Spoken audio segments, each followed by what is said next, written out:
Buenos días, damos comienzo a nuestro noticiero de hoy con las novedades impositivas y previsionales de la semana, hablando un poco más de las novedades ahora de diciembre y del nuevo impuesto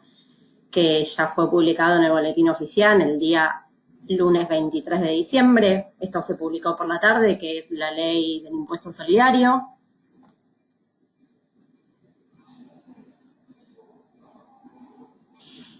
Los temas que vamos a estar viendo entonces hoy es la ley 27.541, publicada el lunes, y lo vamos a enfocar sobre lo que es el dólar turista y el momento del cobro. También vamos a ver otros puntos importantes de esta ley. También vamos a estar hablando del reordenamiento de la ley de impuesto a las ganancias y del impuesto sobre los bienes personales y las modificaciones que se hizo y la nueva normativa. Entonces, arrancando ya con las novedades que tenemos, es esta nueva ley que se publicó, como habíamos dicho, el lunes. Se establece que se tiene que aplicar desde ese mismo día de su publicación. Es decir, desde el 23 de diciembre, más allá de que la ley se haya publicado por la tarde el mismo lunes. Lo cual esto no lo estaríamos viendo bien, porque debería publicarse, sobre todo en esta parte de lo que es el impuesto país, tendría que haberse aplicado a partir del día siguiente a su publicación en el boletín oficial, que es como generalmente ocurre con el resto de las normativas. ¿Por qué? Porque hay muchas operaciones que se llevaron a cabo ese día y el impuesto no pudo cobrarse. Entonces lo que se está aclarando es que para las operaciones cambiarias que se realizaron durante el día 23, durante el transcurso de todo el día, se va a habilitar una opción en la que cada persona va a tener que generar un BEP para poder ingresar el pago del impuesto que no fue ingresado en esa misma fecha, porque todavía no había sido publicada la ley. Por otro lado, también está el impuesto en la ley sobre los débitos y créditos, que este impuesto también va a tener que cobrarse sobre los retiros de dinero para aquellos que hayan realizado el día lunes. Ya acá no correría, porque en este caso específico, que está en el capítulo 7, sí establece que comenzaría a regir el impuesto para esas operaciones al día siguiente de su publicación. Pero bueno, yendo a lo que es el impuesto país, más bien en las operaciones de moneda extranjera, este impuesto no va a alcanzar a aquellas compras de dólares o gastos en divisa extranjeras que se hayan efectuado antes de la entrada en vigencia de la ley. O sea, antes del 23 hasta el 22 no entrarían mediante este impuesto, pero que es donde hay que tener presente entonces que si hicimos algún tipo de estas operaciones el mismo lunes, bueno, se va a tener que abonar el 30% sobre esos montos. En cuanto a las compras que se hayan realizado con tarjeta de crédito, como viajes turísticos, acá el impuesto se va a estar aplicando en la fecha de cobro del resumen o de la liquidación de la tarjeta, y se va a cobrar en su totalidad una sola vez, aun cuando se abonen las cuotas de manera parcial. Es decir, en la primera cuota, ahí es donde voy a tener que abonar el impuesto del 30% sobre la totalidad.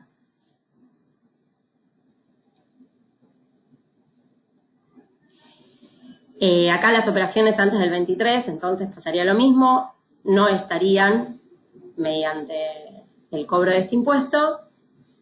y lo que sí van a tener que hacer los bancos y las tarjetas de crédito, sobre todo, la idea es que se implemente una forma en la cual en el resumen esté discriminado aquellas operaciones que se hicieron con operaciones, digamos, de moneda extranjera. Entonces, de esta forma, dependiendo la fecha, es cuando se va a estar cobrando el impuesto. ¿Por qué es esto? Porque seguramente cuando se pague la tarjeta va a ser una fecha posterior a la cual se hizo esta operación de compra de paquete turístico, etc. Bueno, las operaciones que van a venir alcanzadas por este impuesto es la compra de divisas en moneda extranjera para atesoramiento, el cambio de divisas efectuados por las entidades financieras por cuenta del adquirente destinadas al pago de bienes o prestaciones y locaciones de servicios que se hayan efectuado en el exterior, y también servicios prestados por sujetos no residentes en el país. También estarán alcanzadas las compras efectuadas a través de portales o sitios virtuales o cualquier otra modalidad por la cual las operaciones se estén perfeccionando mediante compra a distancia en moneda extranjera. La adquisición de servicios en el exterior, también contratados a través de agencias de viajes en el país, también están alcanzados, y también la adquisición de servicios de transporte de pasajeros con destino fuera del país. Pero, por otro lado, lo que hay que tener en cuenta es que se estaría exceptuando del pago de este impuesto de aquellos pasajes que se adquieren para viajar al exterior por cualquier vía, ya sea terrestre, aérea o vía acuática, y que se abonen en efectivo y que no tengan un impacto cambiario. De ser así, los tickets adquiridos a las aerolíneas nacionales no van a estar alcanzadas por este impuesto. Los otros puntos importantes a tener en cuenta de este proyecto, que ya es ley, como dijimos, va a ser la reducción de la alícuota del impuesto a las ganancias para sociedades al 25%, que iban a ser para aquellos ejercicios iniciados a partir del 1 de enero del 2020, va a quedar postergada por un año y se vuelve al 30% para los ejercicios iniciados hasta el 31 de diciembre del 2020. Por otro lado, las sociedades van a tener que retener el 0,5% para el periodo fiscal 2019 y 2020 en carácter de responsable sustituto sobre la participación de capital que poseen sus accionistas y de esta forma también se estaría duplicando el porcentaje. Se incorpora un nuevo concepto gravado a la ley de impuestos sobre los débitos y créditos bancarios, gravando las extracciones de dinero en efectivo, bajo cualquier forma nos dice la ley, como una nueva operación gravada. O sea, por cada extracción se va a estar descontando el 1,2% y este impuesto no se va a estar cobrando en las cuentas cuyos titulares sean personas humanas o personas jurídicas que revistan y acrediten la condición de micro y pequeñas empresas. Quiere decir acá que aquellas que son medianas empresas no va a estar dentro de la exclusión de este impuesto y sí se lo van a estar cobrando. Por otro lado, y para resumir, van a quedar exentas a esta alícuota doble los débitos en cuenta corrientes y cuentas corrientes especiales sin chequeras, tanto en pesos como en moneda extranjera de titularidad de empresas que no revistan la calidad de micros y pequeñas empresas. Acá se tendrá que aclarar bien cómo es la gravabilidad, ya que si se lee este artículo pareciera incluir a todas las extracciones que se realicen, ya sean en cuentas corrientes como en caja de ahorro también, pero si lo incorporamos este nuevo párrafo al artículo 1 de la ley 25.413, cuando me habla de la gravabilidad para débitos y créditos, este artículo termina siendo reglamentado por el decreto 380 del 2001, donde se aclara que en el artículo 10, dentro de las exenciones, en el inciso U, nos dice que estarán exentos del impuesto los débitos y créditos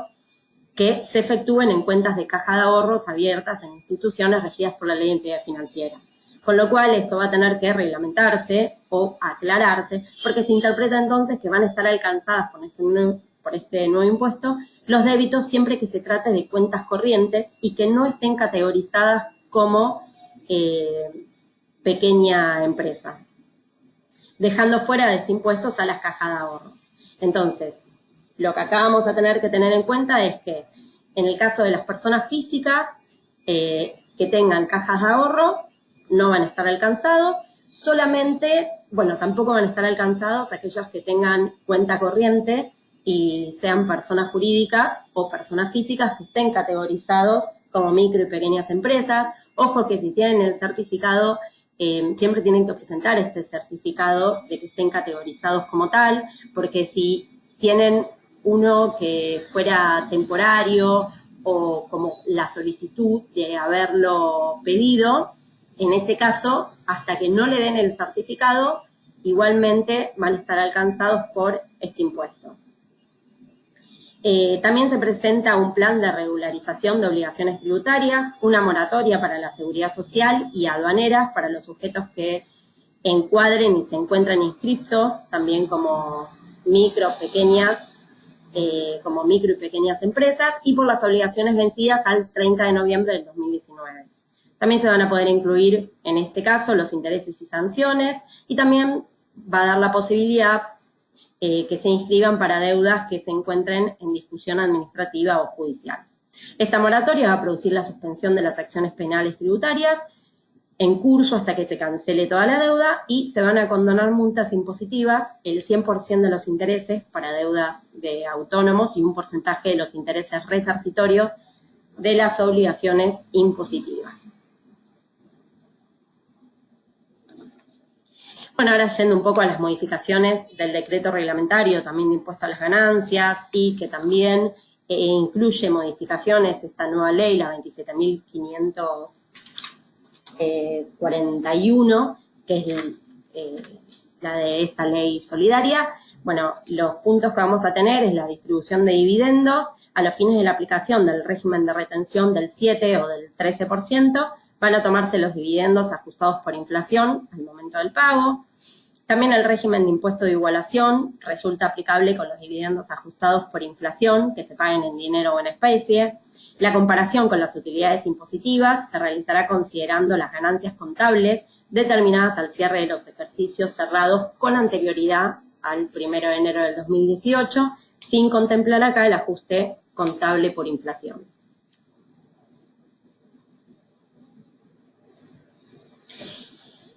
Sobre la enajenación indirecta de bienes situados en la Argentina, efectuados en un conjunto económico, las transferencias de las participaciones en entidades del exterior dentro del conjunto económico efectuadas con posterioridad al 1 de enero del 2018, no van a quedar alcanzadas por el impuesto a las ganancias, siempre en que estas participaciones se hayan tenido en un grupo económico con anterioridad a esa fecha.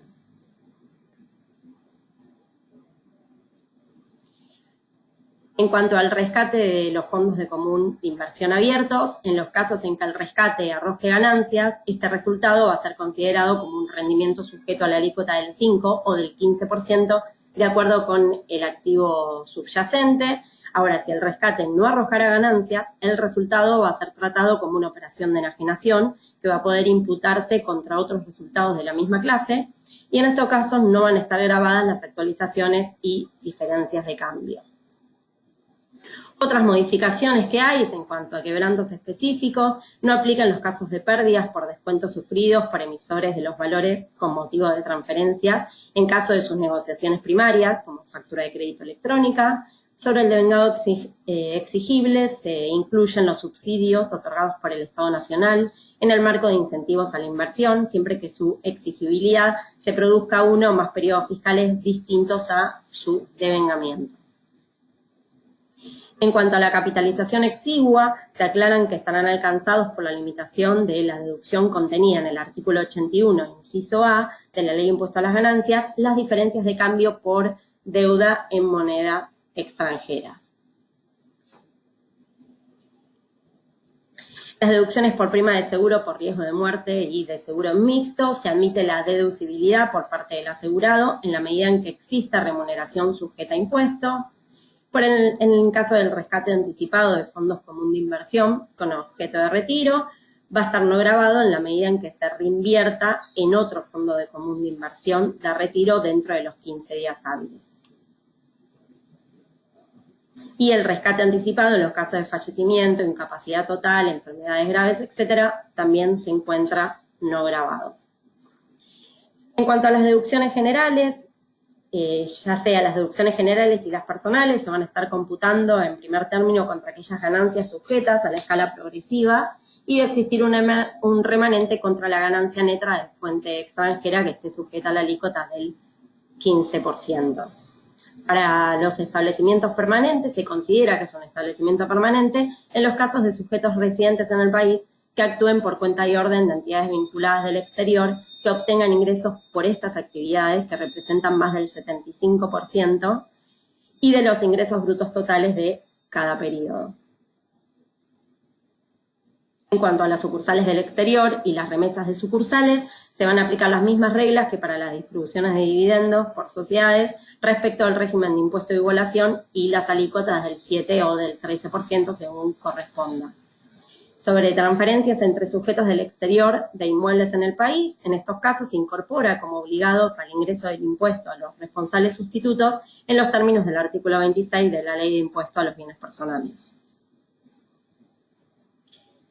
Para la ganancia de fuente extranjera tenemos una personalidad fiscal, que son las sociedades sin personalidad fiscal, mediante el artículo 133 del inciso E de la Ley de Impuesto a las Ganancias. En aquellas jurisdicciones que no apliquen un tributo análogo al de impuesto a las ganancias, se va a poder evidenciar mediante constancia siempre que puedan demostrarse la inscripción de la sociedad o el ente ante autoridades fiscales o registros públicos societarios, comerciales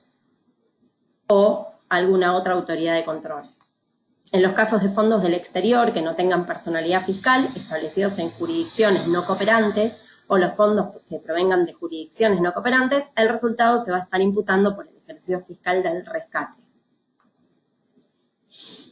Y por último, el inversor va a poder optar por el resultado generado en forma directa en los casos en que tuviera acceso a la información y pudiera demostrar fehacientemente la composición de estos resultados. Para el ajuste por inflación, se modifica la imputación del ajuste por inflación impositiva, extendiéndola a 6 ejercicios fiscales y sustituyendo lo que decía que se extendía a 3 ejercicios actuales. La situación actual es que el ajuste por inflación positivo o negativo, correspondiente al primero, segundo y tercer ejercicio iniciado al 1 de enero del 2018, tendría que imputarse 1/3 en ese periodo fiscal y 2/3 restantes en partes iguales en los 2 periodos fiscales inmediatos siguientes. Pero con la modificación y la nueva ley, se cambia el artículo estableciendo que el ajuste por inflación, ya sea positivo o negativo, correspondiente al primero y segundo ejercicio iniciado a partir del 1 de enero del 2019, va a tener que imputarse 1/6 en ese periodo fiscal y los 5/6 restantes en partes iguales en los 5 periodos fiscales inmediatos siguientes. Bueno, esto va a entrar en vigencia en el primer ejercicio iniciado a partir del 1 de enero del 2019 y lo que hay que aclarar es que, a pesar de que es esto que se indicó, el cómputo de los 3/3 remanentes correspondientes a periodos anteriores sí lo vamos a tener que tener en cuenta. En cuanto a lo que es el impuesto cedular,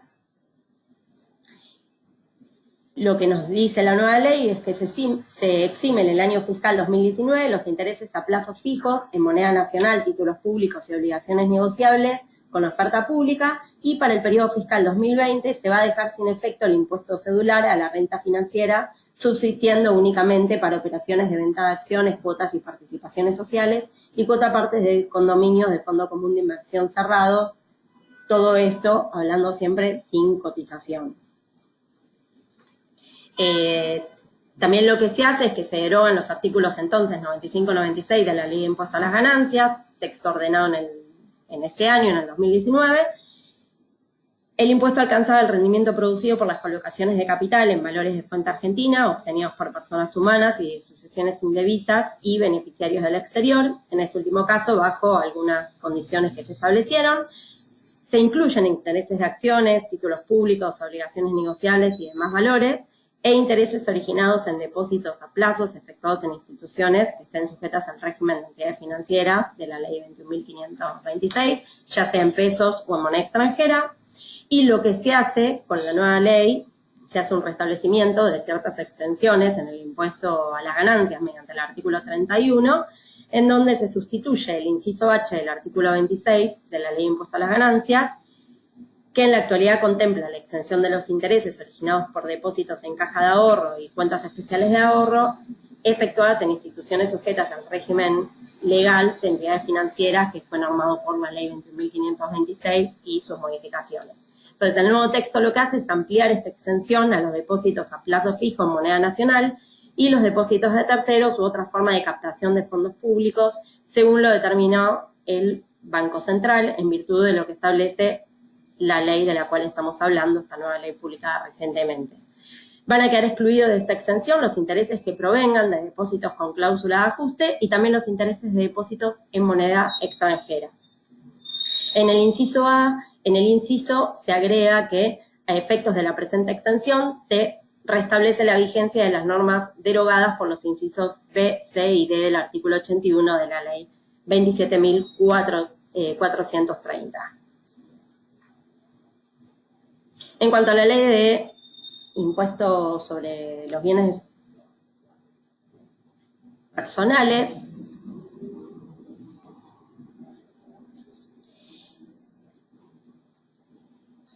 dice, a los fines de este impuesto se va a estar dejando sin efecto el criterio de domicilio y se reemplaza por el criterio de residente. Acá se hicieron también varias modificaciones, manteniendo por un lado el mínimo no sujeto a impuestos, que es de 2 millones, y las exenciones generales, y la exclusión del impuesto respecto a inmuebles destinados a casa habitación del contribuyente, cuando su valor resulte igual o inferior a 18 millones. Los cambios más significativos que trata estas modificaciones es el tema de las escalas y en el aumento de las alícuotas, y nosotros teníamos el siguiente panorama. Tenemos la situación actual, que teníamos 3 alícuotas, y sí, los valores, digamos, para el salto de alícuota, el mínimo y el máximo son iguales, pero con la modificación, con este proyecto, lo que hace, bueno, se vuelve otra vez a la escala progresiva que teníamos anteriormente, respetando, sí, los valores de los mínimos y de los máximos. Y lo que hace también es que esta ley delega en el Poder Ejecutivo hasta el 31 de diciembre del 2020 la facultad de poder fijar alícuotas diferenciales superiores hasta un 100% sobre la tasa máxima expuesta en el cuadro que estamos reflejando, para gravar los bienes situados en el exterior y disminuirla para el caso de activos financieros que estén situados en el exterior, y en caso de verificarse la repatriación del producido de su realización, supuesto que en el que se va a poder fijar la magnitud de la devolución de hasta el monto que oportunamente se haya ingresado.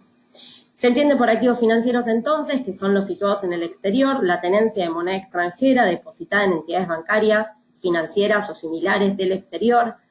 participaciones societarias o equivalentes, títulos, valores, privados, acciones, cuotas y demás participaciones en todo este tipo de sociedades o empresas que se hayan constituido, domiciliadas, radicadas, ubicadas en el exterior, toda clase de instrumentación financiera o títulos, valores, tales como bonos, obligaciones negociables, valores representativos, títulos, valores,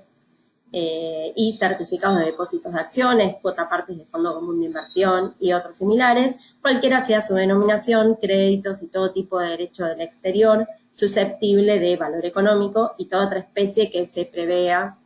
en la reglamentación para el caso de las participaciones societarias, responsables sustitutos y fideicomiso no financiero. En este caso, la alícuota se estaría elevando entonces del 0,25% al 0,50% y va a tener efectos a partir del periodo fiscal 2019 inclusive. Algo más por ahí que me parece interesante aclarar en cuanto a lo que es el impuesto país, es que bueno, este impuesto se establece por un plazo de 5 años para el caso de las compras de billetes y de divisas del exterior, sin un destino específico, y van a estar grabadas con un impuesto entonces del 30%, y va a regir, como dijimos, desde su publicación, desde la fecha del 23, y no va a poder tomarse a cuenta como antes sí ocurría, porque ya deja de ser una retención o una percepción, sino que es un impuesto más que se creó y que hay que abonar. En cuanto a lo que es impuesto a las ganancias y el incremento de las deducciones personales, dice que para el periodo se aprueba por la ley, en el periodo fiscal 2019, el beneficio que se había establecido oportunamente mediante el decreto 561 del 2019, o sea, ese incremento del 20% en el mínimo no imponible y la deducción especial, y esto que fue solamente para empleados en relación de dependencias y jubilados. Bueno, esta ley también termina aprobando aquel decreto que se había otorgado. Bueno, ahora sí ya finalizamos con las novedades de esta semana. Nos volvemos a encontrar la semana que viene con el último noticiero del año. Muchas gracias.